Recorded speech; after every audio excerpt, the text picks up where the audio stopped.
Gadis itu terkejut menemukan bahwa teman sebangkunya adalah preman sekolah yang ditakuti semua orang.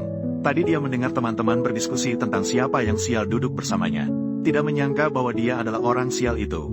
Melihat preman itu duduk di sampingnya, dia langsung merasa sangat canggung. Segera mengulurkan tangan dan memperkenalkan diri kepada preman itu. Berbohong mengaku bahwa dia sudah mengaguminya sejak lama. Merasa terhormat duduk sebangku dengannya.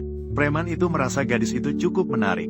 Namun saat itu, guru kelas tiba-tiba meminta seorang teman lain untuk bertukar tempat dengan gadis itu setelah pelajaran. Preman itu langsung tidak senang. Segera menyatakan ketidaksetujuannya.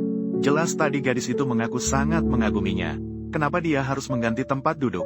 Guru berkata bahwa gadis itu adalah siswa yang serius dan pintar. Sementara di sekelilingnya adalah siswa-siswa nakal. Pelajaran ini bagaimana bisa dilanjutkan? Ternyata, si preman sekolah memang bukan tipe yang suka belajar.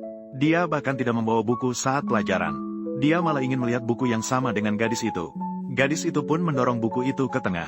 Namun, si preman sekolah tidak melihat buku itu. Sebaliknya, dia menatap gadis itu dengan tajam. Gadis itu merasa sangat malu karena ditatap seperti itu. Dia segera mengingatkan bahwa dia tidak bisa belajar jika terus ditatap. Dia akan terganggu saat belajar. Ternyata, jika tidak diingatkan, malah semakin parah. Si preman malah semakin mendekat dan menatapnya. Gadis itu sekali lagi meminta agar dia tidak melihat. Namun, si preman tiba-tiba mengeluarkan buku pelajaran. Gadis itu ingin sekali menendangnya 2 kali. Setelah pelajaran, seorang anak laki-laki memang membawa buku untuk bertukar tempat dengan gadis itu. Gadis itu juga bersiap untuk merapikan bukunya. Si preman segera mengetuk meja. Dia memperingatkan bahwa jika tidak ingin dipukuli, sebaiknya duduk saja. Teman sekelas Xia, lebih baik kamu duduk di sini saja. Selain berkelahi, Jiang juga mengganggu ketertiban kelas. Hubungan dengan teman sekelas tidak baik. Di luar temperamen yang meledak-ledak, dia sebenarnya baik-baik saja. Pergi.